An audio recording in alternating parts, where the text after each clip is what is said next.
People seem to be waiting. They're waiting. That's a good sign. Am I live? I might be live. We might be live. Are we? Maybe.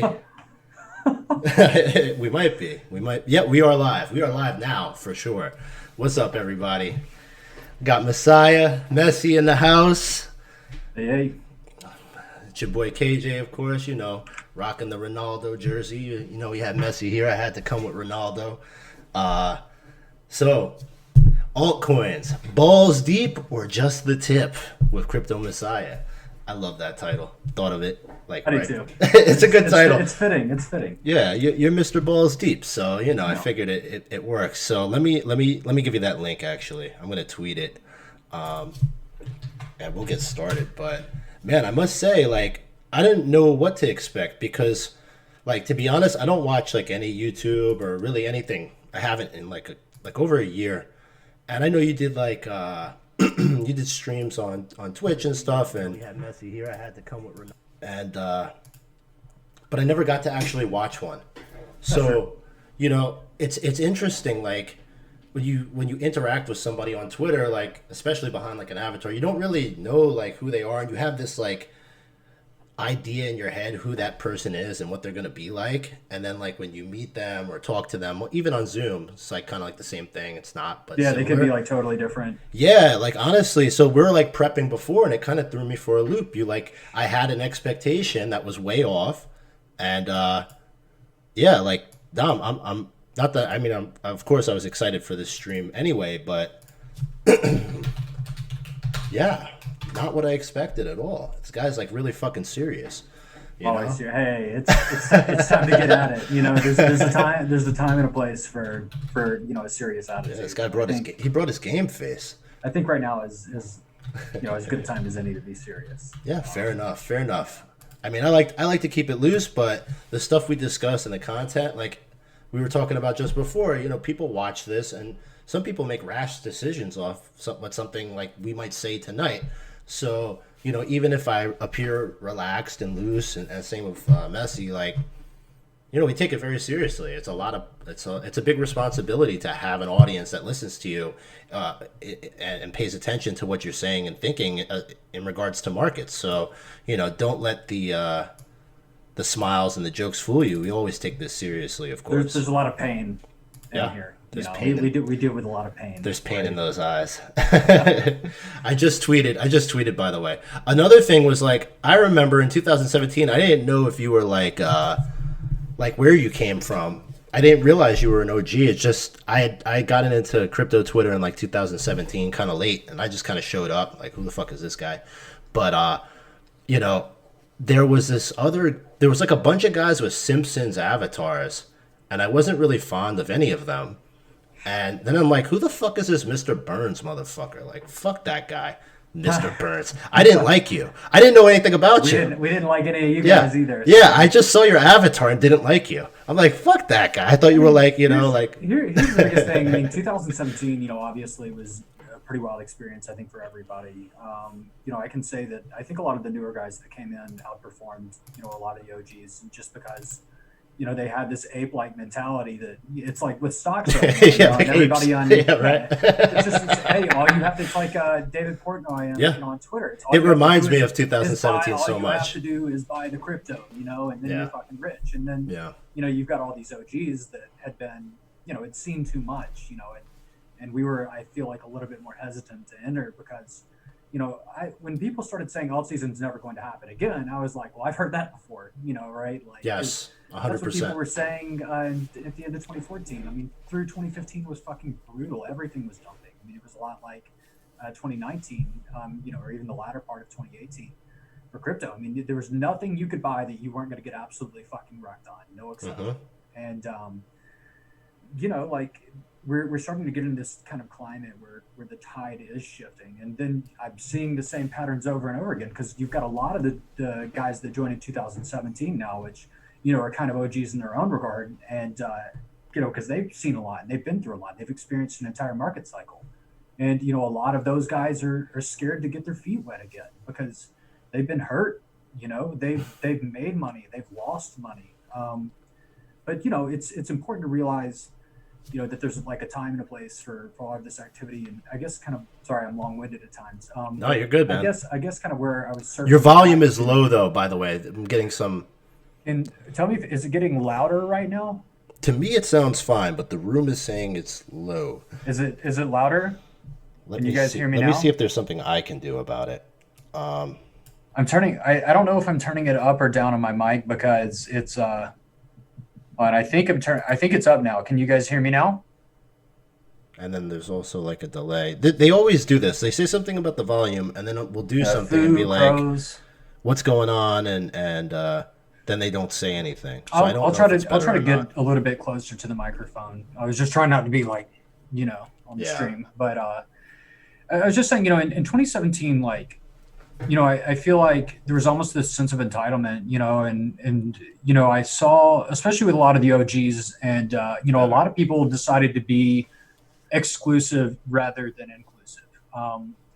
And as somebody, I typically pretty much get along with everybody. I feel like I don't have many enemies here in this space, and the reason is because I, for the most part, have just been open to speaking with anybody. If anybody has ever DM'd me, like, I'll have a conversation with them. But I don't answer Twitter DMs really, just because, I mean, it's fucking impossible. I've turned those off. But if you message me on Telegram, I'm normally there.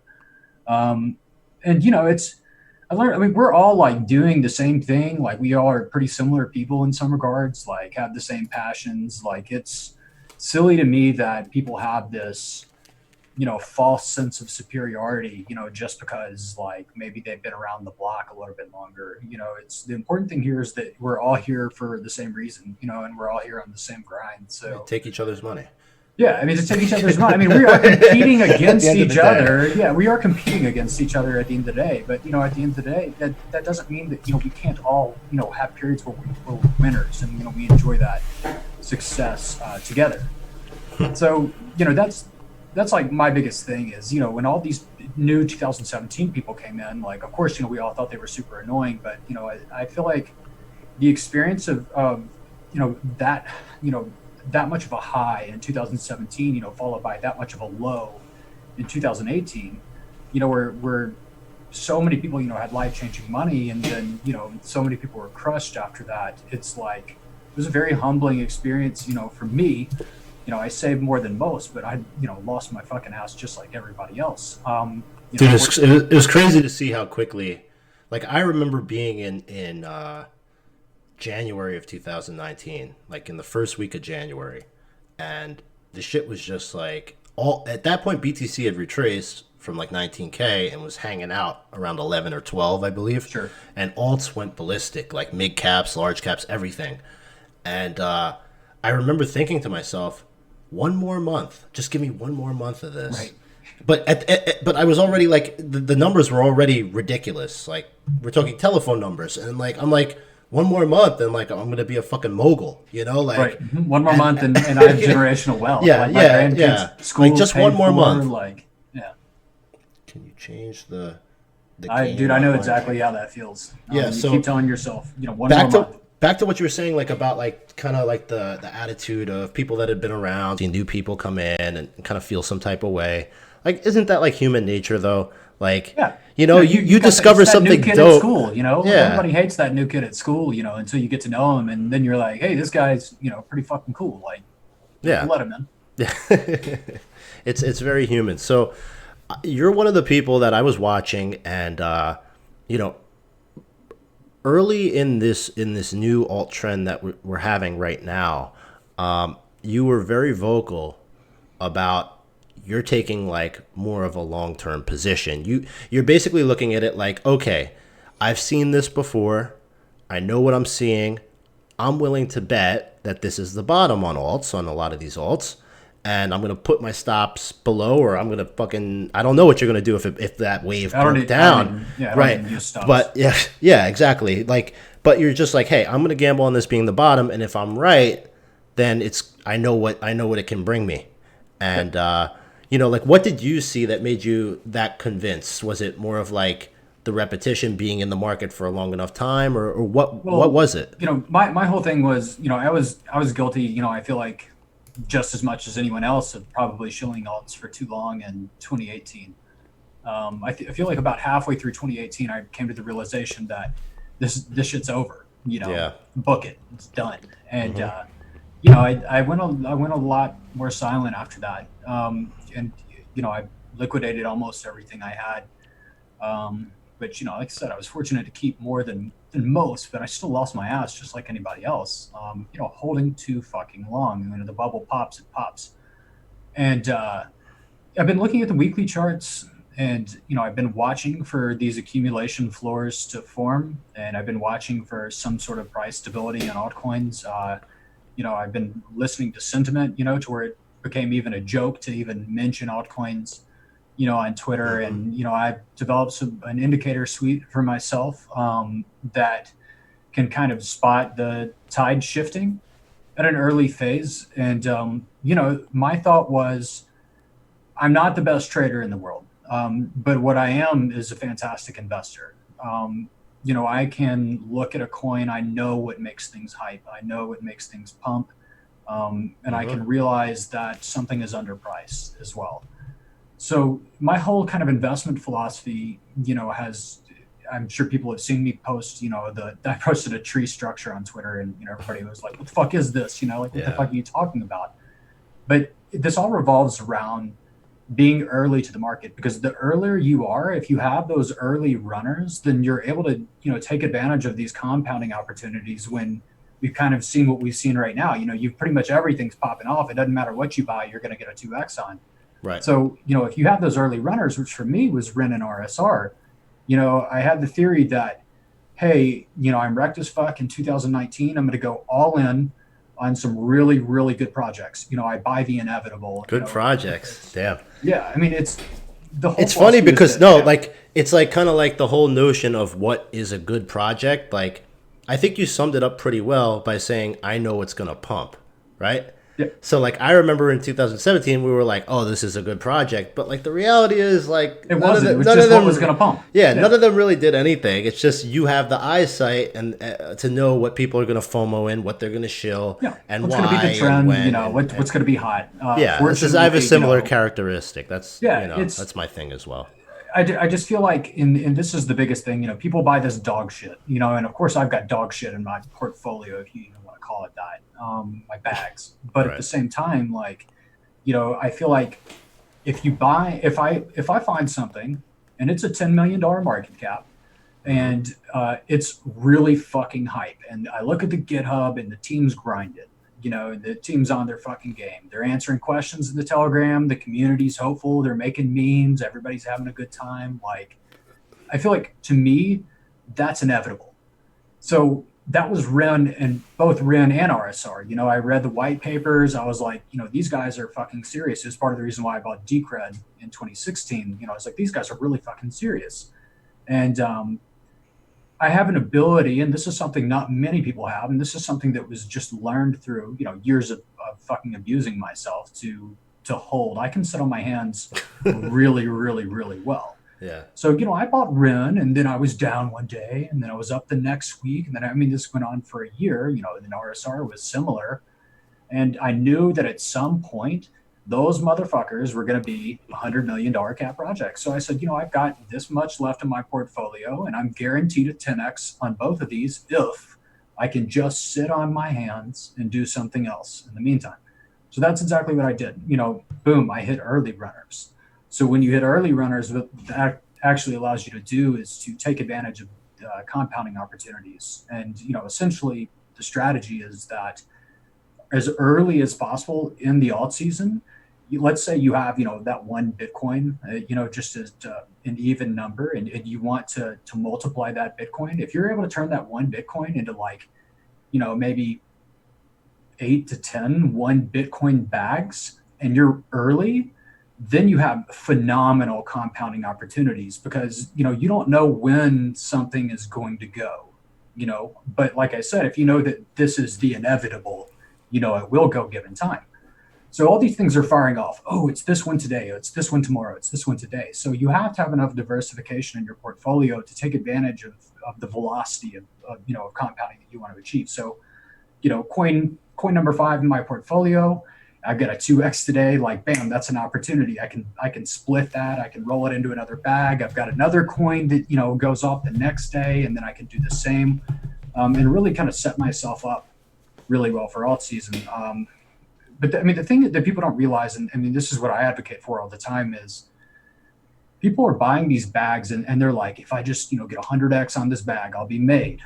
Like, bro, you're not going to get 100x on your bag. You're just not. Like, if it was that fucking easy, we'd all be banging out 100x's. But what you can do, and this is, you know, what people don't realize, if your coin's gone up 10x, like, the more something rises, the more risk there is for downside, you know, of that asset or whatever you want to call it. Like, if something's 10x, like, you better bag that, because you could lose half of that, you know, and now you're only at a 5x. But the thing is, these numbers are crazy, bro. I mean, fuck, dude. This shit is reminding me of 2017. I mean, fuck, if I've got a 10x in the bag, yo, what do you mean 10x? Fucking, Like, give me RSR one. is pretty much a fucking 10x. Yeah, you know, Ren was a good 5x. Like, here's the thing. Like, let's say you have a 10x.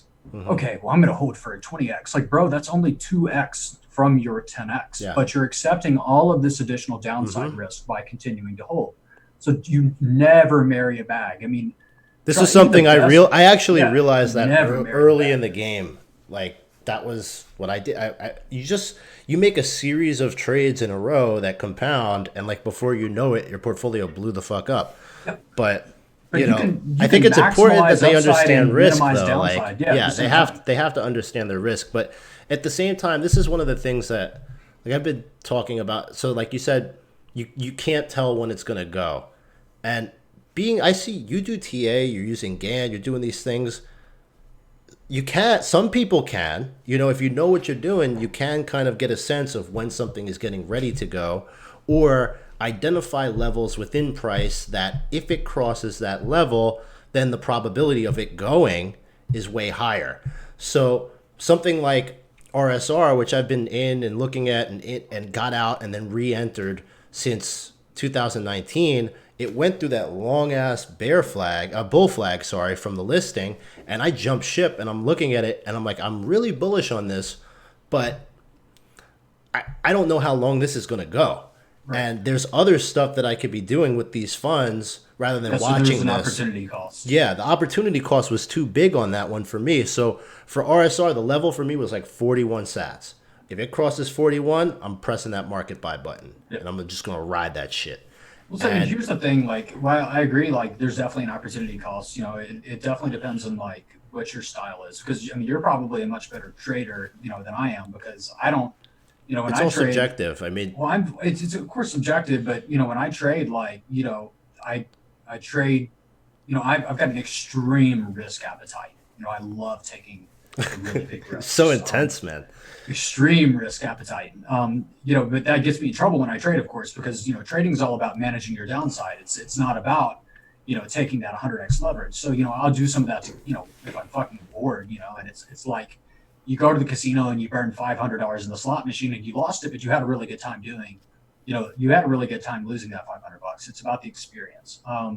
So I mean, that's when I trade, like, that's what I do. So with me, there's really no opportunity cost in like holding, because, you know, that's what I do really well, you know, whereas if I was a good trader, I mean, definitely, like, I'd want to, you know, take that capital and I could take advantage of, you know, BitMEX and I mean, FTX. Fuck that. Listen, my thing is looking at, being that I have been through a cycle myself and now I've seen it, I understand the sentiment, I've learned more about TA.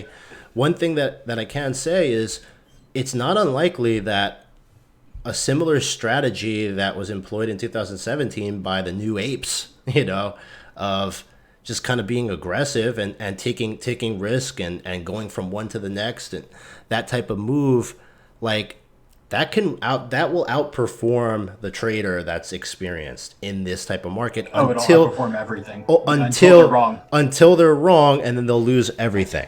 Yep. So, you know, it's one of those things where, you know, it's tough to call it. So if 2017 taught me anything, when I went into 2017, I had no idea about what was coming my way. So when I had all of that, I didn't have a plan for it. And all of a sudden, when you're looking at that much money, it's very difficult to have a plan once you already have it, you know, because you're like, you're in shock. Oh Mm-hmm. my God, it's like you said, one more month, like what do I Yeah. do? So I think the most important thing here, and definitely like recognizing what you're saying about, it's when you're wrong, like your downside risk becomes pretty extreme. You have to have an exit strategy, and you have to have a plan, and you have to continually minimize that downside risk by, rolling to things that are unpumped, that don't have, that aren't, if your whole portfolio is full of 5 to 10x bags that have already gone, like your downside risk is very, very, very, it's terrifying.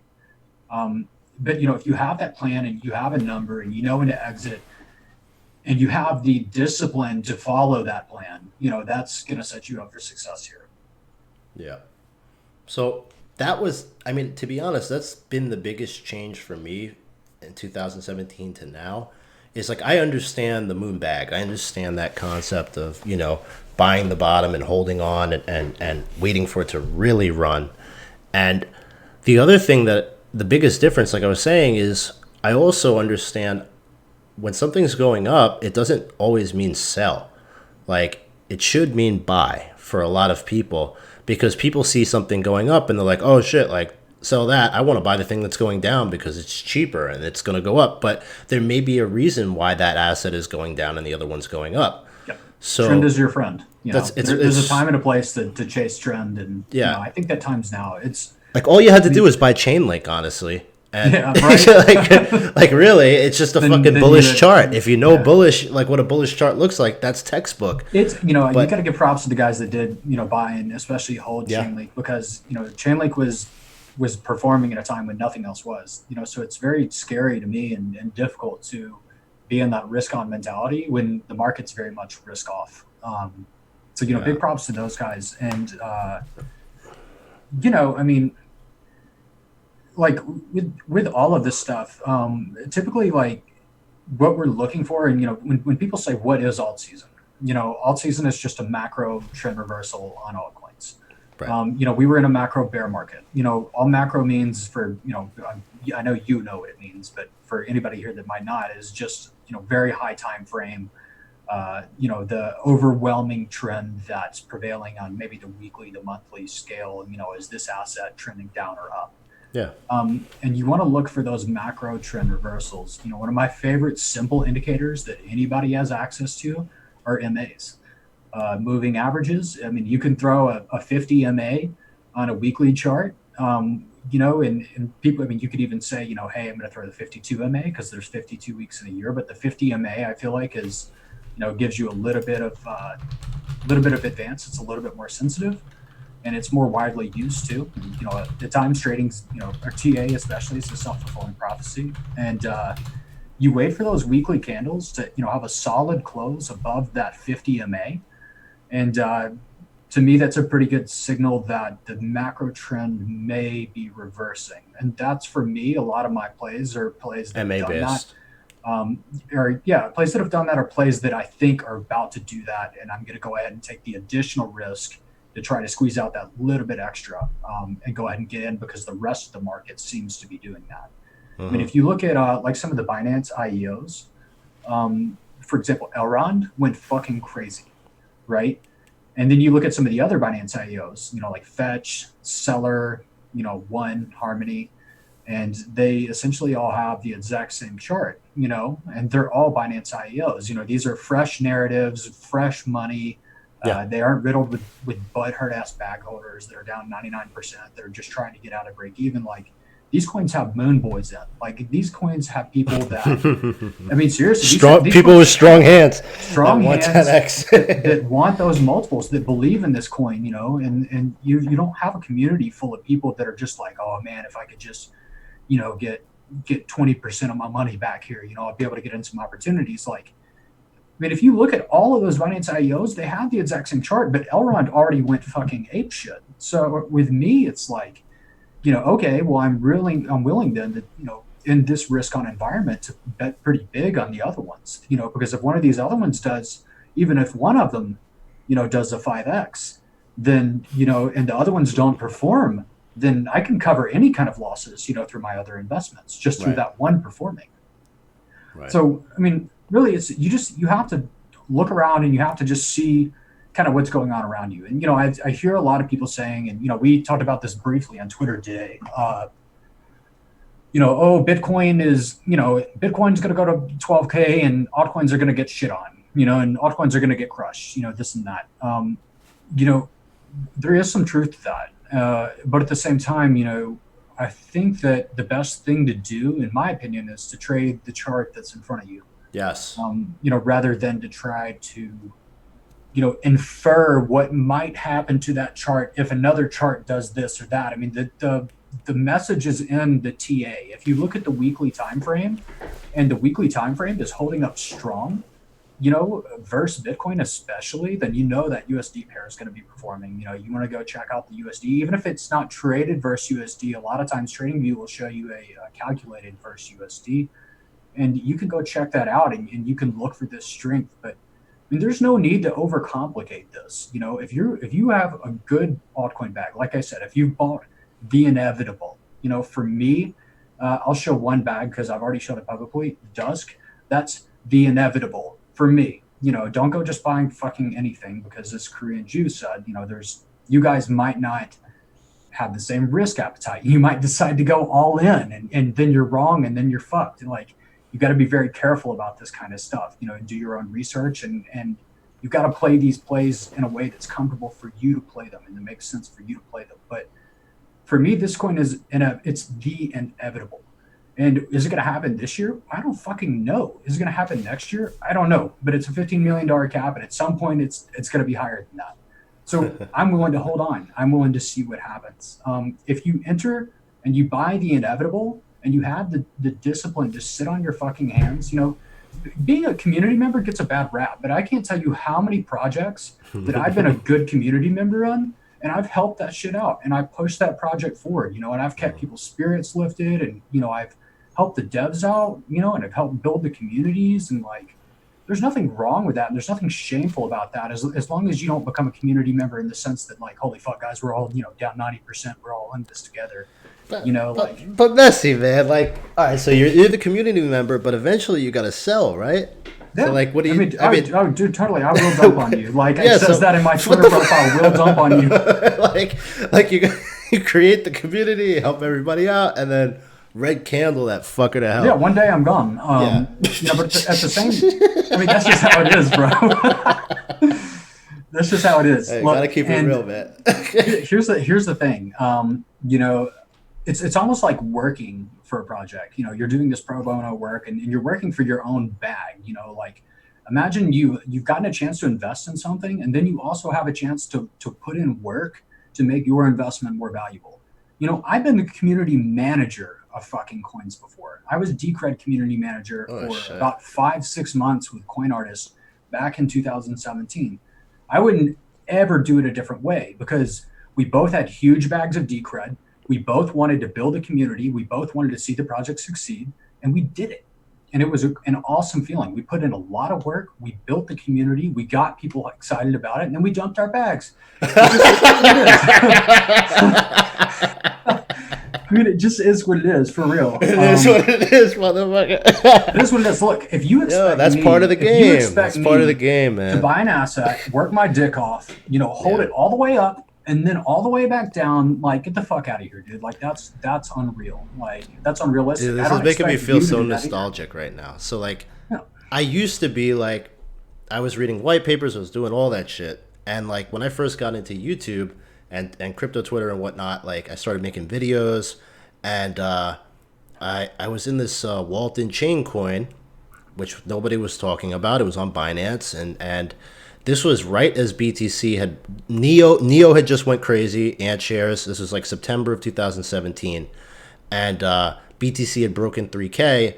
And as a new person to crypto, I didn't understand the relationship between Bitcoin and altcoins pairing. So when you're trading Dusk versus BTC, you're trading one Dusk versus how much is one Dusk worth versus a BTC. And I didn't understand. I thought that if BTC was going up, then this would go up too. And, everything will go up. But the thing was, I was in Walton and I went all in on that shit. And Walton, while everything else, when BTC Moon, Walton did a 20x like in a month. Yeah, that shit was fucking insane. It was bonkers. So like what happened was, and this is why what I said was like on Twitter was real. Like when BTC broke out from 3K after the Bcash fork, I remember very vividly what that was like, because here I am in Walton, I'm doing well, I'm making more BTC as BTC moons, but I was getting this flood of DMs coming my way from people that were like negative 50% plus on like all these altcoins that they FOMO'd into, like Omise Go, and like everything was down 50%, 60, 70%. And then there was the Bitcoin Gold halvening, hard fork, sorry. And people ended up pumping Bitcoin again because they're like, oh shit, like we're gonna get another Bitcoin Gold, so everybody sold their alts again. So they actually asked me to manage the Bitcoin Gold community. Yeah. Oh yeah. Yeah. I said no. But just a little fun bit of history there. Yeah, but I don't know, you guys, I don't know. Do we have any other nicotine addicts in here? This stuff is amazing. What is that? What is that? Like this is a sponsored ad. Oh, you do? No, I'm just kidding. It's not. It's not dip. Okay. What is that? Gum? Okay, guys. Yeah, it's cum. Cum in a jar. Cum. Coom. we call it coom these days. But no, it's like, so I dipped for a long time. I'm from Alabama. Like, really? Southern boys. Yeah, man. I'm in about Alabama right now. Like Southern boys, like they like their tobacco. And I actually got into it, and I failed out of school like 3 times. But the first time I was in college, I got into dip. I came home drunk one night, and my buddy from St. Louis was like, "Hey man, like come in my room," and he was like, "Put this plug in your mouth." I did, and I fucking puked everywhere. But I don't know why. I think it was just a cool thing to do. I got addicted to it. But the Zim stuff, dude, it's like it's no tobacco. It's nicotine salts like in a pouch, and you just put the pouch up in your lip, and it's awesome because there's no carcinogens or anything. Nicotine. But does it burn? Does it give you the burn when you have? Yeah. It does. Yeah, dude. I did grizzly wintergreen, man. You look like a chaw, man. I have dabbled before. I did grizzly wintergreen, so I was all about like I needed that heavy burn and heavy buzz, and I tried to quit. Where do you get that shit? Just at the gas station. If the gas station. ZYN. Yeah, ZYN. It comes with a bunch of pouches. There's 6 milligrams. You get a little burn, and it's a nice buzz too. It's real interesting. I'm about to put another one in. Here's what the pouches look like. They're just like little white. Yeah, no, I mean, it's like that. In high school, I was like an athlete, so like when we were riding the bus and shit, like I just did it from time to time, football, wrestling, and shit. Yeah. But like every time I try to quit smoking cigarettes, like I'll quit for a day, and then I'll go buy like a fucking thing of dip. Like I did that. But I'll get like skull pouches, and so it doesn't make the mess. I've eventually ditched the long cut. I mean, when it all boiled down to it, my wife was just like, "Dude, like, yeah, it's pretty. If gross. I find one more fucking bottle of dip spit, like I'm gonna beat the shit out of you." Dude, the worst is when you drink the bottle. Like, have you ever done that? No, you never did that. I had to eat it for a frat hazing thing. I had to eat a stick of butter covered in dip, which is pretty gross. And then I had somebody spit their dip spit in my mouth, which is Jesus Christ. All right, that is pretty bad. Yeah. That's worse than what I did. But yeah. So all right, so you want to look at some charts? Let's see what's going on. I mean, obviously, we were discussing earlier, I've been kind of cautious on alts, at least on a low time frame, because the run has been great. It's been a great month, 2 months. I mean, I literally came back to YouTube on May 28th, and my whole thing was like, I think this is the time to take risk. And like what we were talking about before, as far as 2018, like I was late too to realize that this shit is over, but I came around eventually. And at that point I stopped doing YouTube altogether. I'm like, I'm not going to fucking come on here and tell people like talk about coins and shit, like when I just think everything is bad. So, like people mistake that for like, he didn't want to do it. Like I love doing this. This was like one of the things I'm most passionate about in life was like doing YouTube and doing these videos and streams. But, at the end of the day, it's a responsibility to like, not get people wrecked further than what they already were. So I stopped. But what we were talking about is kind of like being that I'm proof and I know people that joined in 17, and I know what this market can do and what all markets can do, frankly, because it's not just cryptocurrency that has a bull market. Something like Wayfair, which people are sitting here talking about, like them child trafficking, has done an 8x. Right. Wayfair has done an 8x this year in 3 months. That's So absurd. most people don't realize that. But, it's not just Bitcoin that can go fucking crazy. I mean, everything's going. Dude, the world is fucking crazy right now. I mean, every asset in the world is pumping its balls off right now. Like, this is the most risk-on environment, like, I think we've seen in, probably 20 plus years. I mean, at Absolutely. least that I've ever seen since I've been doing anything. I can't speak, of course, for the .com bubble. I wasn't here, or I was here, but I was fucking eating my boogers and shit back then. This is crazy. Like, I don't know what's gonna happen. Like, I mean, fuck, we went through like one of the most brutal bear markets, altcoins have ever seen ever for 2 years. I mean, everybody was washed. Everybody lost their money.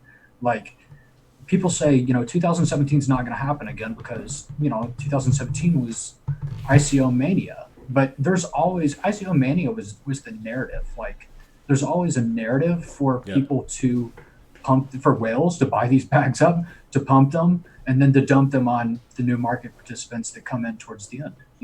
There's still an ability to do that. Human greed is still here. We're in a very risk-on atmosphere. Like, it's going to happen again. And in the narrative this time, it's going to be DeFi, or for a long time people were saying security tokens. Security token platforms are going to be huge. Like, maybe they still are. But what about the fact that, like, in December of 2017, Coinbase was like the most downloaded app for like a number of days. Like, That's pretty wild. It was really like more people got burnt in 2017 than like had ever participated in crypto ever before. So I think just as many people missed the boat though, or wish that they had missed the boat. And I mean, even a lot of the people that get burnt, want to come get burnt again. Like, it's true. This is true. Yeah, it's true. no, Like, that's you a good say, point. oh, like That's a you good say, point. like, oh, they got burnt. They know better now. Like, okay, so you've got a guy that goes to the fucking casino. Yeah, they do the same thing. Loses over his and money, over. and then he wants to go back next month. This is true. It's very true. It's the same thing. Yeah. So, of course, I mean, some people are going to have a bad taste in their mouth, but at the same time, you have less than 1% of the global population even participating in cryptocurrencies the last time. In the market, the total market capitalization of cryptocurrencies is laughable, compared to anything else. Right. So, I think in this risk-on environment, like, there's going to be whales, and I mean, institutions especially are going to be a lot more serious this time. We saw institutions last time, Yeah. but I think absolutely. at a smaller scale, I think we're going to have some big ass fucking money come in. Guys that have made so much fucking money in the stock market this year that they're like greedy as fuck, and they're just ready to buy anything. I don't know if I buy that. I Guys, mean, you mean like guys like hedge Robin funds? Hood and shit, or like hedge fund guys? I mean, like hedge fund. Don't you think guys. they would buy like real estate or like other assets? No, no, they're gonna buy cryptos and pump them. I mean, I know, I know they're doing it, dude. Like, I know they do it. Obviously, that's why. I mean, Binance opened up, block trading, and you had all these at the same time, Bittrex and KuCoin doing these OTC trade deals. Like, that's not for like regular people. Those are minimum like $200,000 worth these of are liquidity. fucking ballers. Yeah, but like, what does the other thing was? I mean, we're starting to see more leverage on altcoins. I mean, FTX, Binance futures. Like, do you think what do you think that role is going to play for I this think this time altcoins are going to go around? fucking crazy with leverage. You think People they'll just are go greedy. nuts? People Yeah. are going to slide that lever up. They're gonna lever up. They're gonna risk more than they've ever risked through leverage. And like last time, like when altcoins moved, there wasn't leverage essentially on really anything except for stuff like XRP and stuff like that. Did leverage stop XRP from going to fucking $5 or whatever? Fuck no. XRP that shit was a madhouse, and it's because Just whole the way greed. up- Yeah. I mean, here's the thing. You've got these guys on Twitter, or wherever. I mean, Twitter's probably where a lot of us reside, that always want to be that guy that's, something's going up. I'm shorting this here. Right. I'm shorting this here. I'm shorting this here. You have the same guy who says I'm buying the bottom here too. It's an ego thing. It is an ego trip. If the market is going straight up, you don't speculate on shorting. If the market's going straight down, you don't speculate on buying. I understand that, hey, like, this shit's gone up fucking 100x, and it really looks like this is a complacency leg. Like, I'm gonna place, a bet that this is a good short entry right here. This is the intergalactic, generational short opportunity of a lifetime, right? I get that, but at the same time, like, Chainlink was going from, it could still blow you out. Like when it's bullish, you gotta wait for a real trend. Everybody on Twitter is, I'm shorting link here. I'm shorting link here. Like, the fuck are you doing? Like, that's insane. Yeah. Get out. This is a freight train. Get out. Get out of the crazy way. Talk. Yeah. So speaking of freight trains, all right, let's look at a couple charts. Yeah, man. Let me. How do I do this? Share my screen. Okay. We're gonna share screen now. Let's share this. So first, let's talk about ETH, right? Oof. Good move today. Very nice move. So this is what threw me off a little bit, because I was looking, for BTC to make a move soon, and BTC lagged behind ETH, and ETH pumped on the BTC pairing as well. It wasn't just a USD pump. Like it outpaced at one point. It was up like 8-9%. Yes, versus USD, and BTC was up only 1.5%. So I could see a scenario where, like, dominance drops, or dominance continues to drop because dominance is pretty bearish, but a lot of that could end up being just like ETH by itself, like doing its thing. And what people don't realize is, like, if ETH does a serious pump, and if we look at this structure here, right? So if you're looking at charts, like, I keep this really simple. You've probably seen, like, if I didn't put ETH on the screen, you wouldn't know what chart it was. You'd be like, oh, that's that chart I played that pumped like fucking 2x, right? It's like some random shitcoin chart. Yeah, that, like, this structure here. So we'll keep it really simple. Like, you have this wick right here. This was before the all-time high, or was it? No, one of them. Yeah, this is the all-time high. Yeah, and then you get a massive bear market through.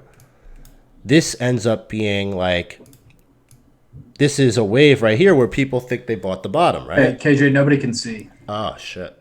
Whoops. That would have been good to know. You can't see either? No, I can't. Are you using Stream Deck to route it to your screen? I don't know. I can see your screen on Zoom. You can see mine. You can see mine on Zoom. Yeah, but I think this put it in a new window, and I think you've got the. Oh. Yeah. Damn, this is shitty. Let's see.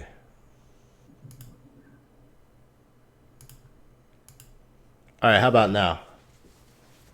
It's lagging a little bit on YouTube. They should be able to see now. I just hopefully. No, it's still it's still just a black. There's usually like a 10-second lag. The fucking thing. Yeah, we'll give it just a second. Yeah, it's total blackout. There it goes. Yeah, it's coming. It's coming now. There we go. You think? Yep, I see it. Where is it? It's there. Okay, there it's we go. There. Yeah. So, like. All right, boom. Yeah, sorry about that, guys. All right, so this from here, this is September of 18 to June. So it accumulates, quote unquote, for, what is that?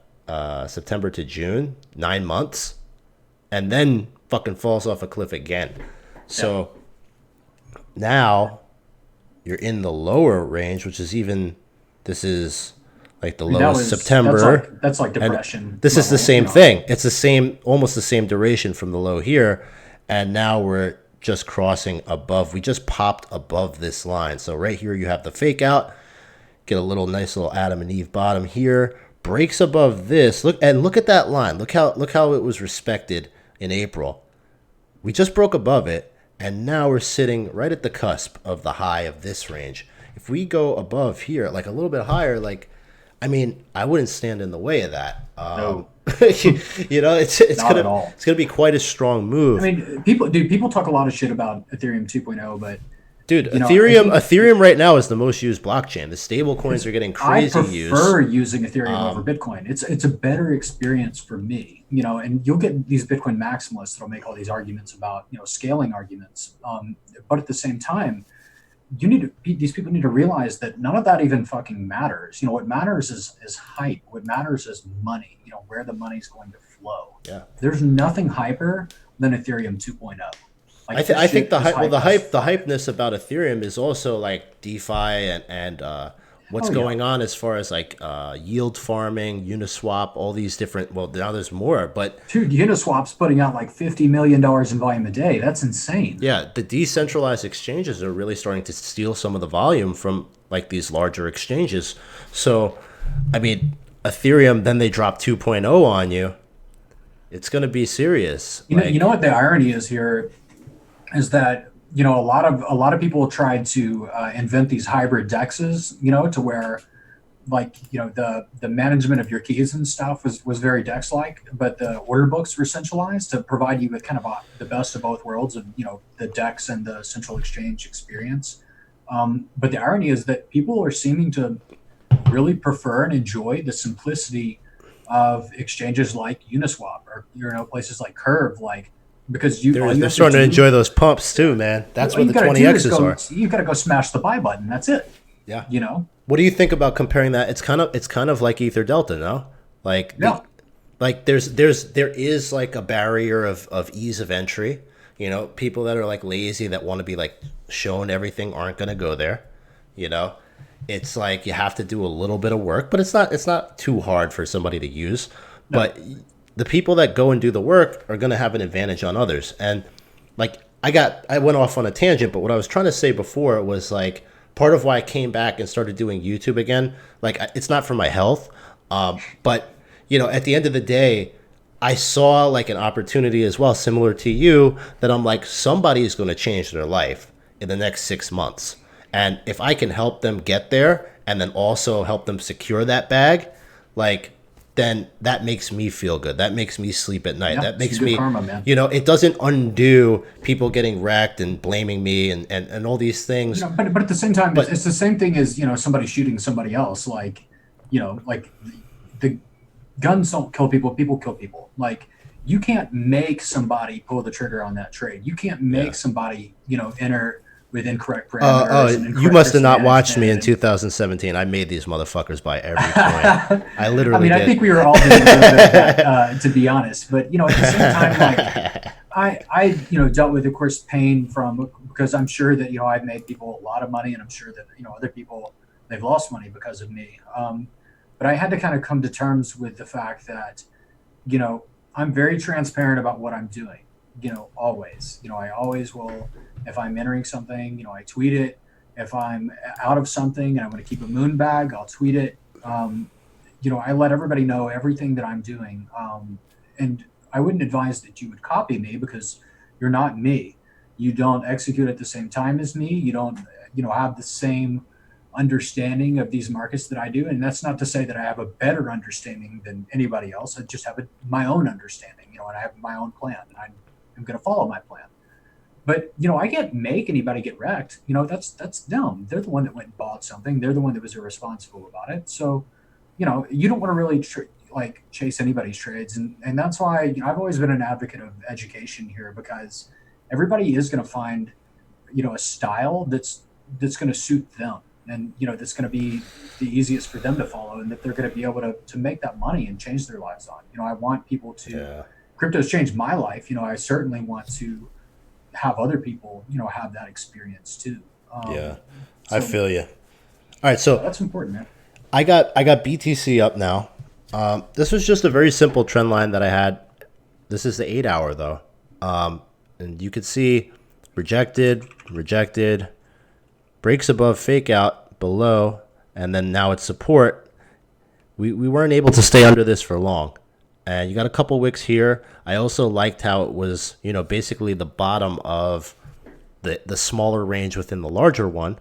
So the larger range is like 7,900 to 10.5, but then it's basically like 9K to like 9,800, 9,900, something like that. 10K, you could call it, is where it spent a lot of time. And as you can see, longing 9K isn't a bad play. The same way shorting 10K isn't either. So very simply, you just kind of enter there.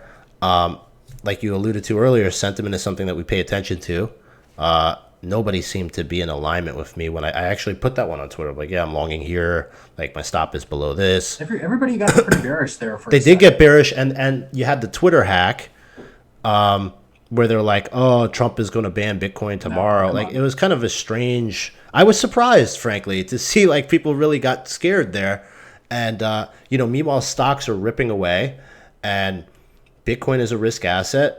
Altcoins are ripping. That's indicative of a healthy risk-on atmosphere. So 100%. why would I structure my risk in a Why way would where Bitcoin be any different? Yeah, why is it not going to go up? The underlying fundamentals of Bitcoin, the economics behind Bitcoin. You had this halving event. You have cost of mining and then scarcity. every Fed printer in the world is going burr like off the hook every fucking day. So you couldn't have designed a better atmosphere for a Bitcoin narrative. And when my point that I guess I'll get to it quick, and I'll let you share some charts if you want. But my point is this long ass wave has been going on since the end of April, so we're spending months up here. I've been on. I mean, I think it's going to break out to the upside. My point is, if it does, I don't think it. I'm not certain it would stop at 12K, to be honest. I mean, you may take pit stops along the way. It could go to 12 and then retest 94.50 or something. Yep. That can happen. But ultimately, like... Let me ask you this. What would have to happen for you?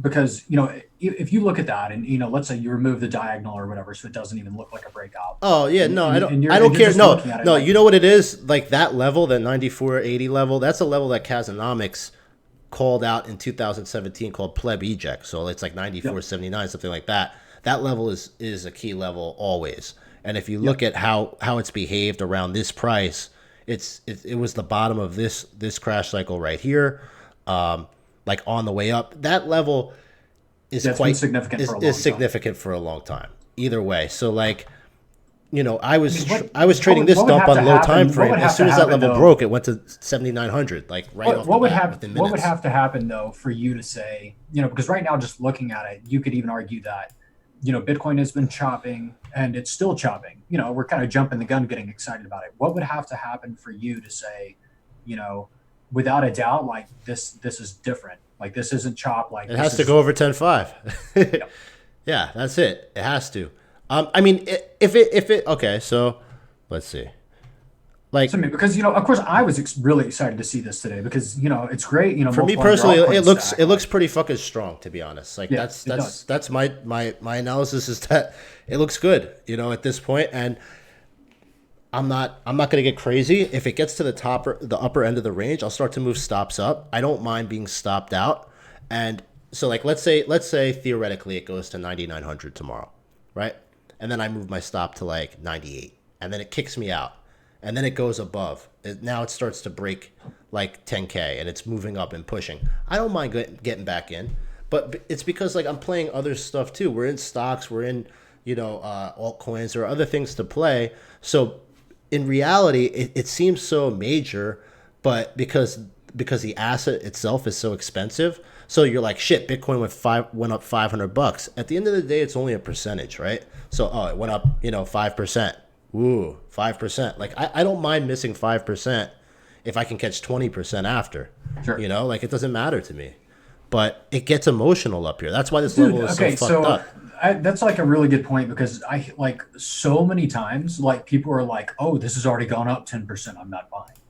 Oh, but like, yeah, I mean, why I don't understand. I mean, I do understand that mentality, but I also don't understand it. Like, it's the total wrong mentality. It's because they don't understand technical analysis, and they're just like guys that and gals who like me got in crypto and like just like saw like shilling your bags was like the way to make it go up. Like before I had an audience, I was shilling bags. Like I was born to do that. Like I would go into fucking Slack channels and whatever. I had no followers. I was everywhere. Like, on this coin talk, posting Slack. Yeah, posting. It was the best. It was like, and you watch the price go up. You're like, maybe one of these fuckers bought it. You post 10 different places. You get fucking 300 eyes on your coin. Yeah. And then the price goes up like 10%, and you're like, did I do that?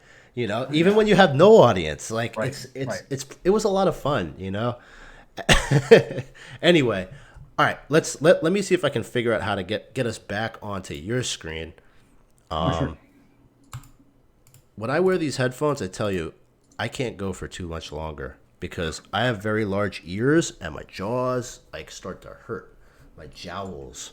You need to get These a good pair of headphones. Actually, No, I had it's a not. It Steel doesn't matter. Series. It doesn't matter what type of headphones it is. Like it, I If you can't get wear these for longer than like if an you get hour. if you get open back headphones, like it makes it a lot easier to like That your might ears be. don't get That might be super all right. hot and like cramped and shit. Where is the zoom? Here we go. All right. Return to meeting. Stop share. All right. Hey, welcome back, everybody. Is it back? Yeah, I think we're back. Okay. No, it's not on YouTube yet. I don't know Yeah, what I it'll did. YouTube's lagging a little bit. Let me. How do I? Okay, share screen. Host disabled. Participant screen sharing. Oh, shame on Well, I you. didn't do that intentionally. People that are familiar with my stream know that I am not the best with Yeah. this. Let's. I wonder All how right, so you. I think we're back up, and let me see how I undisable that. Did I tell you about the time where I was interviewing this guy? Like he was the CEO of Cash, which is like, here we go. Whoops, shit. I just did it again. So I just like Yeah, we're in the somebody's black gonna end again. up Sorry, joining guys. this. Yeah. Yeah, great stream, guys. Yeah, what the fuck? No, I just shared like the stream link so somebody could probably try to join or something. How do I undisable that? Do you know? Security. Maybe Google. Allow. Oh, there you go. You should be Oh, good. all You right. said maybe Google. Dude, I was about to Google it. I'm the king of searching everything on Google. Yeah, we're Yeah, ready to you rock should be now. able to go now. But I want to make sure that they actually get to see your screen because for whatever reason they didn't see mine. I think it's. I think we're rocking and rolling now. Let me see. I'll be able to see if Yeah, it we're shows good. up. We're good. Yep. Sure, I can't see it quite yet. I I'm can. waiting I till. saw it. It came up. It's good. I think so.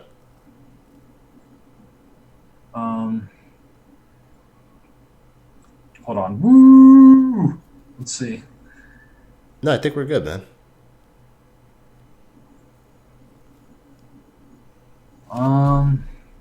Wait a minute. What are I'm you not doing? seeing. Yeah, I'm not no, seeing it's it. up, man. It's up. It's up. It's I'm definitely not up. seeing. Is my stream behind or something? Yeah, it's always behind. Like if you're watching, it's always going to be behind. There's like a 15-second lag Oh, or okay. It says something. Messi started screen sharing. Yeah, no, Okay. you're good. Let me. All right. Meanwhile, you get set up. B Roots asked me a question. Yo, KJ, I have a question about RSR. I want y'all to analyze. Let me know when you see this text. Do you think RSR is following XRP and this is 2015 XRP fractal? Interesting. It goes to 2.8, then back down to 0.08, and then go. What? I don't know about all that. With RSR, when it see it made that kind of like blow off move on Sunday, and the sentiment was kind of right, you know. So, like you were saying earlier, I saw the complacency shoulder. I said, all right, guys, like now is the time to take profit. You know, it was around like 145, 150, and I was looking at about like 120 to 125 as the next area where it can go, and then below that like 100 to 105. So we just kissed like 105. But if Messi pulls up the chart, we can look at it. But I think it may have done the shakeout. So, you know, it actually All right, guys. My pretty screen good today. has gone to the YouTube thing, but I think that No, you're I good, got man. it back. You're good. You're Okay, good. so we're good.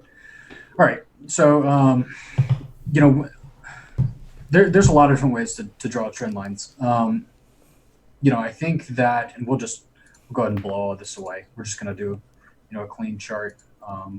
Take this off of it. So you're looking at Bitcoin USD. This is the Brave New Coin Bitcoin Liquid Index. It's a really good way to do high time frame charting on Bitcoin, just because it's kind of a, you know, it's kind of like all of these different exchanges, you know, clumped into one, and you know everything is just really well organized and makes sense. You know, of course, there's not going to be any volume or anything like that here, but it's a good way to look at price action. There's a lot of different ways to draw trend lines.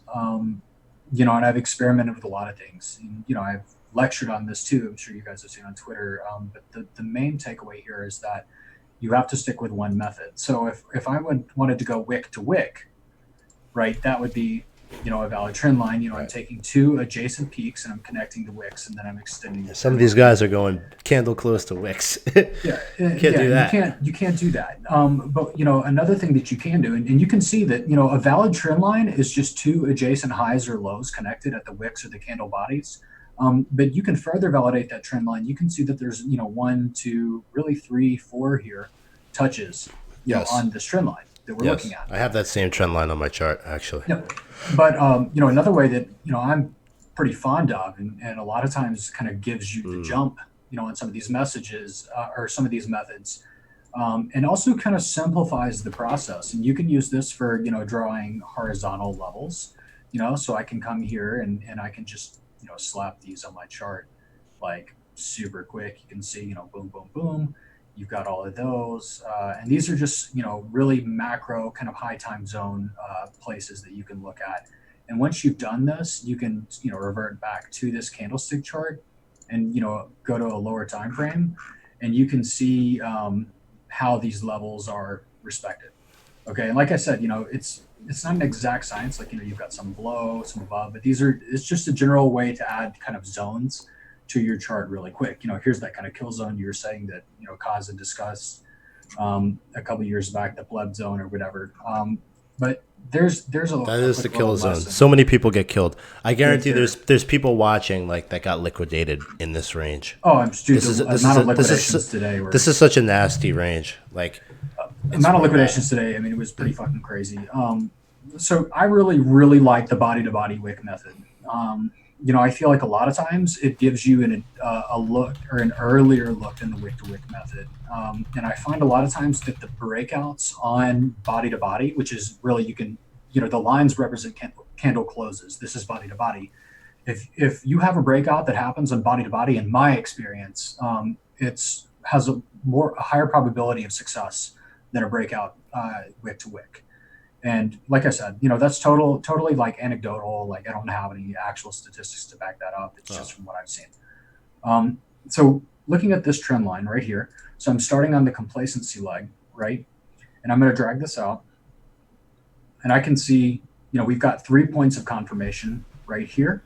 I'm going to consider this a valid trend line. Also another trend line, that we could look at would be, maybe from here to here.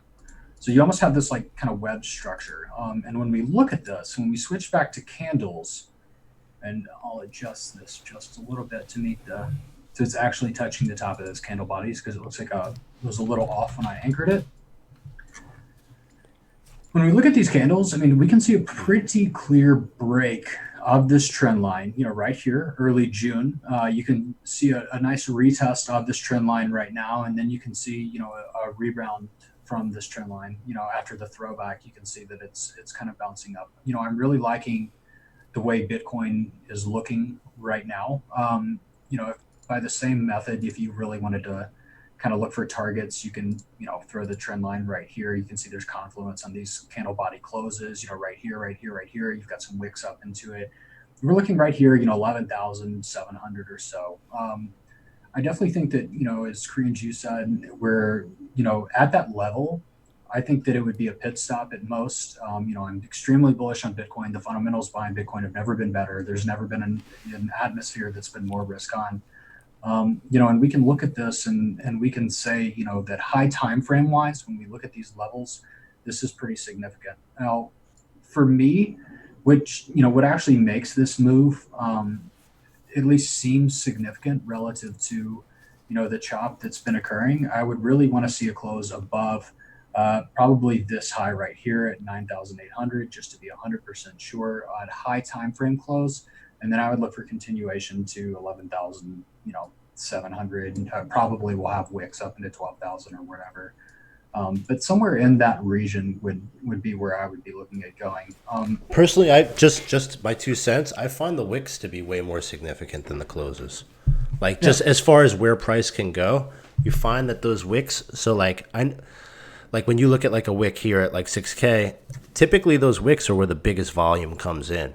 So like Yep. that's where like the real player's position is. And those levels end up being significant levels, right? No, and I definitely, I definitely do agree with that. So like setting a Like, target, like, but no, I mean that 11/6, that being that you had those all those weekly candle closes there, like I think that is kind of an area where like that's an interesting structure. That area usually gets retested, and if it gets rejected there, that would be a pretty bad sign. Like and if short we draw term, both of these trend yeah, lines, right, and we use the wick to wick and then the body to body method, we're kind of in this no man's land right here between them, and we're looking at a break. It would take the same, and I'll just go ahead and just remove this horizontal just for clarity's sake. The same really level as that horizontal was at 9,700 or so, to actually break this diagonal, from the wicks. That's kind of the last, and final boss right here. You know, while I mean, maybe there. I mean, of course, there is truth to wicks or areas of high volume. But the main reason I use body to body is because I feel like it gives you an earlier perspective, on right. what might be happening. I'll have to Earlier try that. doesn't I've always never mean tried it. better. I'd have to Yeah, try it. I'm try willing it. to try new things. It's actually But something that, and if any of you guys, and I know Korean Jew is a fantastic educator, but I've used Baby Pips too. I wish that I knew about it when I joined. I'm sure yep. he would recommend it.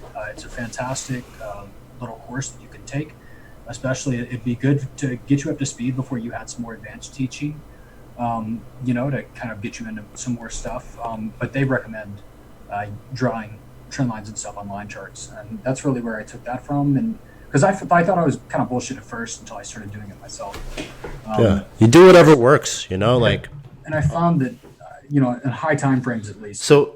works. These diagonals, like from the base going straight up, do you use that at all? Like, because I Yes, see no, and this not is those. Like all the way from the beginning, like by April over there. Like yeah. those four that are going like straight up into the air. Oh, I mean, Like what is really. that? So this is a GAN fan, Right. and I posted the way that I use GAN. I've developed my own method for use that's served me and that's helped me kind of at least know where I feel like I want to sell for a long time.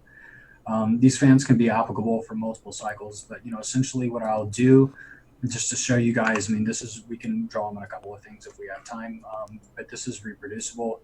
You find a leg, an impulse, and you want to anchor it at the bottom of that impulse, and then place the other anchor at the top, and that's usually a pretty good indicator, for the cycle. And all these lines here's your main trend line. It's almost like a regression line, if you will. And then you have different angles that come off from these trend lines. It's just geometry. Right.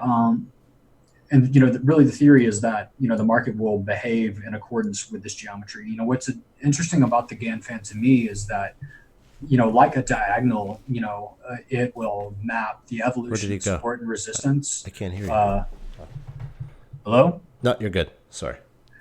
So, a GAN fan will map the evolution of support and resistance over time. And you can see that this GAN fan that was drawn, back in March 2017 is still very much applicable to this Bitcoin chart. And it's mapped out these levels that, have been significant. Like if you look at down here, Bitcoin bottomed at the bottom of the GAN fan, so the GAN fan's still valid. And then, when it pumps here, it stops at about this. It also broke one of the lines and then capitulated. Like yeah. Right I there. mean, right here, Yeah. the second this candle broke this line, it was game over. So, a lot of people say this is, bullshit or it's, whatever. I don't think it is because, like, back in 2015, when I was learning how to trade, a lot of guys, are talking about Syscoin right now. The founder of Syscoin, Sebastian Shepis, and I became really good friends through the TradingView chat. I was a young aspiring developer. I really looked up to him, and he kind of took me under his wing. And, we just got to broing out. I mean, we hung out every day for months. And our theory was that, hey, like, and of course, this is so misguided. And it's hilarious when I look back. But our theory was that, hey, we can both code and we're like teaching ourselves Pine. So, like, there's got to be some magic combination of like all of these different indicators, right? If the RSI is at this level and the stochastic's at this level and the Right. OBV is Yeah. doing this, and if I can find confluence in 100 different indicators and I can code it up, like we're going to be able to create this magic system. And actually, blast to the past. Here it is. Here's the Alpha Bucks Disruptor, which was a collaboration between myself and Sebastian that we had developed back in the day to to kind of trade these markets. We thought that there was some kind of magic going on, that we could pick up on and capitalize on. Anyway, long story short, we became really good friends there. We learned how to trade. Of course, we also learned that there is no magic indicator combination that will just kill it for you, because indicators are all lagging, and all indicators are a different way of looking at the information that's already present in the chart. They're just transformations of this OHLC data. So if you look at the data in its rawest and purest form, that's the best way, in my opinion, to kind of gauge these things. And of course, I do use indicators as points of confirmation, or to see if certain things are statistically significant, when they're happening. But when you look at the price action, that's zero lag. You see it in real time, and if you're able to interpret that real time information, speed is everything here. The first guy to get the information and to interpret it is going to make more money, Right. Or maybe lose less money, depending on how you look at it. So I came across the GAN fan, during this time, and I'd been playing around with it, and I didn't even know how to anchor it, because traditionally GAN fans are the 1 out of 1 line is anchored at a 45-degree angle, from the base. And I didn't even know that was a thing. And I just started playing with this, and I noticed, because, I was just going through all this shit, over here. Oh, what's this? What's this? What's this? I was drawing it on the chart, and, it's kind of how I learned, just, getting my hands dirty, playing around. And I said, holy shit, like I'm putting this on these charts, and like these charts are hitting these lines. And I found that this 1 out of 1 line for most cycles is a really, really good target, and if you're able to breach this 1 out of 1 line, then it's also gives you the ability to pretty effectively map out parabolic targets as well. A really good example of this was on Tesla, and I drew this GAN fan, wow. back here for Tesla. I posted on Twitter when it broke this line right here in February that Tesla's going to $1,000. Yep. And boom, almost the next day, because it had breached this line, like bam, we went up there. And look, it shows the bottom, it shows where the resistance is, and even look, you can see it creeping up this fucking line right here. And look at where it ripped to. When it gets over that 1 out of 1 line, it wants the 1 out of 2 line. And there you go. We've got a really nice tap right there. Yeah, look at the retest there, the rejection. Yeah, why does it fucking? It's pretty crazy. That wick is literally exactly. Yeah, and the candle close right there. Yeah, that's pretty crazy stuff right there. No, don't ask me why it fucking works, dude. I have no idea. Do you find that it works more accurately in a certain resolution? Like, is it weekly that you tend to use it on? I draw them on lower time frames for precision, and then I move to the higher time frames to kind of see where things are going to play out. And the longer it takes to hit these higher targets, typically the higher those targets will become. You can draw this. GAN predicted things like that happened like after he died, no? Like, a lot of people think Gan's a madman. I definitely think he was brilliant. And I think that his tool is brilliant too. He did die broke apparently, which is something to take note of. But there's I think some significance in this GAN method, because the one thing that it works really well on is markets that have parabolic tendencies. Because the biggest thing here is, how greedy do I need to be? And when something's in price discovery, where is this going to stop? Yes. And that's where GAN really gives me an edge, because when an asset's in price discovery, for example, RSR. Yeah, it's tough to tell, right? Somebody had asked for this. And actually, the US dollar chart is a better fit. Look, I've already got this shit fucking drawn here. So those are drawn lower time frames. I'll draw, that one was invalidated. So if it drops out of the bottom of the GAN fan pretty significantly, you have to kind of go back and draw it again. It's super interesting because like on BTC, so RSR, my like the target area I was looking for was like 190 to 200. Yep. And when it crossed over the 41 level, I got really bullish, and that was like looking at the chart that you just brought up. I mean, pretty much the same area.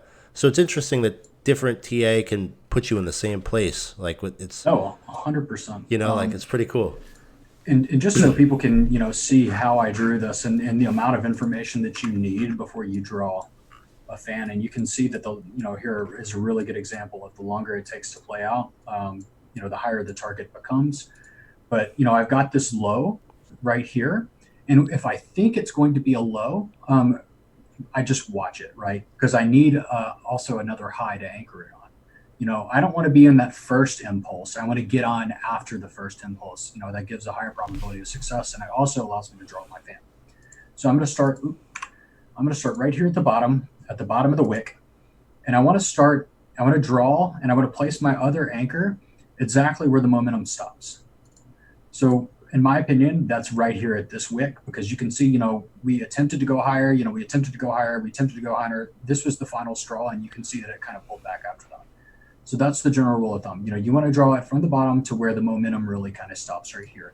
And you can see, just bringing this forward, look at the bottom of that fan,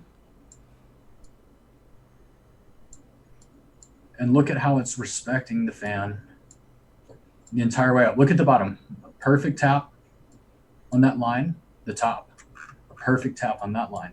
And this line is the 2 out of 1 line. Now for a parabolic trend like this, a lot of times my final take profit is this 1 out of 1 line. So when something like this, when RSR was up here, I took a little profit. When it came down here, I bought RSR back, and I'm going to be looking for RSR to extend even further. And this is, for me, the get the fuck out condition. RSR is at 3 cents. You get the fuck out. That's your target, period.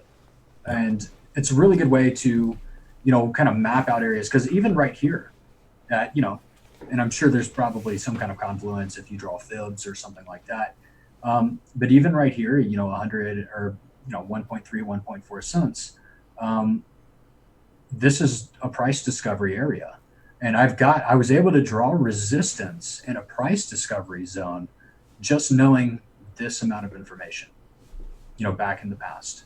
So that's really the power of the Gann fan, is that, if a market's going parabolic, if it's in price discovery, you can use these fans to map out logical, points of resistance that are, not even existent yet. And you can use it to exit those bags pretty effectively. Now, you can do this in a lot of things. And really the assumption here is that it is going to go to the 1 out of 1 line. But let's say RSR, goes to this fucking line and then pulls back, pretty hard. Oh, this shit's over. And then it rebounds and makes, is able to get above this line it's again. Just going to go absolutely ballistic. Then, and you can see that these lines get even more and more parabolic as they go up. So then you can see that this line, would become your next target here. If this line was breached with volume, with force, if we were able to retest this line, we're going to be able to do that. But this right here, whenever we hit this, about 3 cent RSR, that's definitely going to be a big point of resistance for me. And, for me, what we were talking about earlier, at a certain point, you got to go, I made a fuck ton of money. My downside risk is insane. I need to roll this to opportunities that haven't really gone off yet. So I'm going to go ahead and do that. I found a lot of times it works better on the USD variance of the charts for whatever reason. Just taking a look at Link really quick. Let's see. Finance. Go ahead and blow that one away, just so I can draw it from scratch to show everybody kind of what we're working with here. And we do draw it on, the lower time frames because that gives us higher precision. So we're looking for a low. So this low right here looks pretty good. So I'm going to anchor it right here, down at the bottom. It's pretty clear where the momentum stops, right, on this move, or even, I could even draw it like this. But if I was looking at it this way, that's super parabolic, right? And we actually drop out of the fan, so that's invalid. So, I'd want to try, and I'd want to find a good fit for the fan to where, we don't have really any dropout. Like, you've got a little bit there, but let's just, off of that leg alone, let's see what the rest of this looks like. like boom, like you had a target in price discovery that you were able to hit. I mean, that acted as resistance or support. I mean, roughly support again, but you can see. I mean, look where it stops every time. Like it's fucking crazy. Like I said, I have no idea why it works, but if you have an ability in a market where there's price discovery to know where shit's gonna stop, like that gives you so much of an edge. It's unimaginable. Um, because you know when to take things off, and you know when to maximize that. So you can draw these things on just about anything. People make fun of it, but I'll retweet the thread. I retweeted it a couple days ago. If you guys want a tutorial on the methods I use, I'd suggest fucking around with it. That I try to be inclusive to everybody because, as I was saying earlier on Twitter, my network is really, really big, and that's because I want to be everybody's friend. Because if we're all friends and we can all tell each other information, like I've got guys you've never fucking heard of, and I haven't either, messaging me every day saying, "Hey, Messi, if you check this out," I'm not gonna say, "Who the fuck are you?" I'm gonna go check it out because maybe even one time out of 10, I'll go take a look at that shit and I'll be like, "Yo, that's fucking hot." It's mad bullish. Like, Yeah, I'm gonna buy that shit. Nobody's talking. Yeah. Thank you, dude. Like, Yeah. I appreciate that. Like, I'm gonna pass a hot tip your way. Yep. Next time. Mm-hmm. That's the way to do it here. I've got a huge network. When I buy something, like, I trust me. Like when I buy something, like of course everybody's got their main group or whatever, but find your homies. Find that little main group. I've got a little core group myself.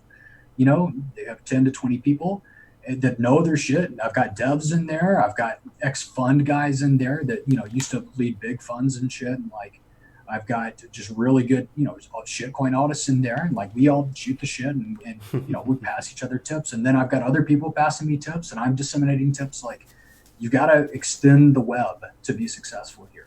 That's like the number one thing. Find a friend group. Be present somewhere and be in one of these trading communities. So this guy Luke is asking, can you GAN fan on QNT USD Bittrex chart? And my response to Luke is like, can you? Like, why don't you do it? Let him do it, because that's the only way you're going to learn how to use it. Okay. He just showed you on two different charts how to do it. So I'm certain that if you watch and pay attention, you'll be able to do it. Here's QNT Bitcoin though. And look, you can see it, the same method, bam, right there from this bottom, 12th March 20, top where the momentum stops, have those little bear div right here, of course, that played out. But look, bam. So looking at this, level, but like, so clearly GAN has relevance. It's been, it's pretty incredible what it does. Like, are you able to, because like I was looking at, when you had it set up on Chainlink, like, let's say it hits off the 3-1. Like, see how there it's making it's ranging between the 3-1 and the 4-1. Like, how do you not be like, all right, well, how do you know if it keeps getting rejected there? Like, is it going to go through? Is it not? Like, how do you trade with this? Sure. So check this out, because that's a really good question. And, I like this QNT Bitcoin example because it's something that I haven't had time to prepare for. It's something I've never drawn this on. So I think it's a good example to show you, exactly how this could potentially behave. So, what we're going to be looking for, and really the rule of thumb, and it's just kind of like you treat this line as resistance if the price is below it, and the one directly below it is your immediate support zone. If I break this resistance level right here, I'm totally going to ignore any other kind of resistance, anything else. Good man, Luke. Sorry. And I'm going to look at this as my target, right? I mean, the GAN fan, it's not always, hey, the 1 out of 1 line is my target. The 1 out of 1 line is my target if this 2 out of 1 line is able to be breached. But let's say this does this. I get above this line, whatever right here, and then bam, I hit this. Okay, well, that's fucking great. But this right now is my new resistance, right? And then if I break this level, then I can look at this 1 out of 1 line. That's normally where I'm saying, I'm getting the fuck out of it, fuck this, I'm out. That's in the bag. So you just have to kind of treat it like that. Conversely, let's say that this, went down and it broke this line right here. If I'm really bullish on this, maybe I'm going to buy right here at the bottom of the GAN fan. And then if it drops out of the bottom of this GAN fan, I'm getting the fuck out of that because it's out of the fan. It's outside of the realm of, what I know. It's disobeying the mechanics of the fan. So I'm out. I'm done. That's kind of how I treat this. It's just every level is like a just a challenge. Would you say that the GAN has become like the focal point of your trading now? Yes. Yeah. How long has it been that way? Well, I started really applying it towards the middle part of 2017. The middle part of 2017 is also when I developed the compounding strategy, that I utilize right now, because I was seeing all of these apes outperform me, and all of this shit. Seriously though, I mean, they were getting hilariously rich, and I was this OG, and I was like, what the fuck, like, what the fuck's going on? Like, what am I doing here? So I had to evolve, and I was digging through my old tools, and I was trying to get some kind of edge over everybody, and I pulled out the GAN fan. And I'd forgotten about it for about a year, and I started using it pretty heavily again. But everything was going parabolic, and the GAN fan allowed me to be able to effectively have that kind of velocity that I was discussing earlier, where I'm able to know the exact point in time when an asset's in price discovery, when I'm the fuck out, and when I'm getting in something else that hasn't hit that level yet. And I'm continuously going to maximize my upside and minimize my downside through doing that. I thank you for sharing it on this stream, because frankly, it's not something I use, but I can see that it's definitely something I'm going to want to learn more about. Here's the thing: like, people are like, "Oh, why would you share your, blah blah blah." Like, and I'm sure you feel the same way. I'm really passionate about this shit. Like, I love this. This is my life, and if anybody else shares my passion, like, my door is open to you. Like, I want to share my passion with you because I'm very passionate about it, and if you can stand me talking for a fucking hour, then, fuck, I'm really happy to put that in front of you and to help you out. Like, the best feeling that I could get out of any of this, and, I'm not going to be one of those guys that retweets people jacking me off all day, but, if I've helped somebody out and, they shoot me a message one day, even, they're like, yo, dude, like, thank you. You really helped me out. You taught me how to do this. You taught me how to think a certain way. That means a lot to me. Absolutely. It really does, because absolutely, it makes me feel like, I don't feel like I have the ability to make the biggest impact on the world, just through my position right now. But, I do feel like I have the ability to impact people's lives, in my way. And it's good to get that validation. Aside from the money, that's one of the biggest things I feel like I've been chasing personally for the past 2 years. Being able to help people and getting those messages like, hey, you were able to help me and I was able to do this, whatever the case may be, those private messages from people it's the craziest, best feeling you could imagine. It's great, because I can't even fathom, wow, me, I made a difference. Yeah, it's like you said, it's very wholesome every time. You don't feel like you can impact the world, but somehow we do in our own way. Be it big or small, what we do matters. And it's pretty dope. It's pretty dope. So, look, we've been going for an hour and a half. I enjoyed this a lot. The time flew by. Yeah. I told you it'd be easy. I'm not one that has an issue talking. Yeah. No. I didn't know what to expect whatsoever. And I really enjoyed it, man. So I appreciate you coming on. Audience was awesome. You guys were real chill. So it seems like everybody enjoyed it. This is dope. Anything you want to talk about before you jump off? Or I'll talk about a few things really quick. First thing is, we've got a Hero, the company I work for. People think I'm a paid shill or whatever. Let me just clarify something. I own Hero. I invested a lot of money in Hero. I own equity in Hero, and I believe in what they're doing. And I work at Hero because I've got a computer science degree, and that allows, which is, I love coding and programming and, fucking around with data. I consider myself to be a data scientist, I love manipulating data and all that kind of stuff. It allows me to do that. Okay. Come check out our platform, hero.io. I'm not going to tell you anything more about it. You're going to have to see for yourself. I think it's actually pretty legit. Actually, you know what? Fuck it. I'm just going to show you our new website because it's really fucking sick. Why the fuck not? Yeah, when I saw this, I wasn't sure what it was. To be honest, I didn't know what this was. I thought it was like a game.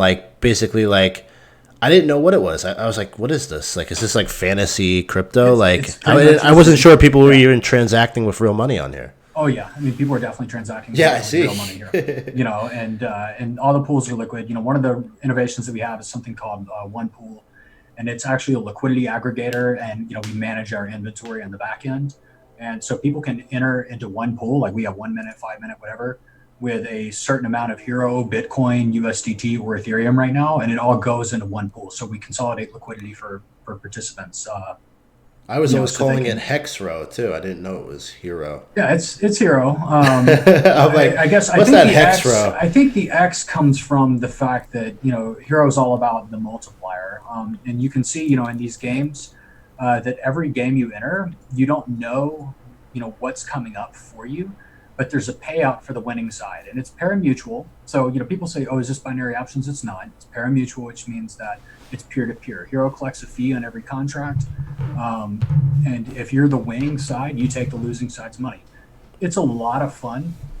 Just come check it out. Whether you're the guy that wants to go fucking, lose $300 in a weekend, because it's fun. Like you go to the casino and pull the slot machine. Like, or you're a guy that wants to be serious about it. Like we got guys pulling like 0.1 BTC a day out of this, like fucking madmen every day. Which is so like, how does this work? Like the thing that you're on right now, how would that work? What does that mean? Well, I've got this upcoming game right here, Bitcoin US dollar, right? 5 minute time frame, and we actually have a lot of options. Like you can do crypto, you can do Bitcoin, Ethereum, or BNB.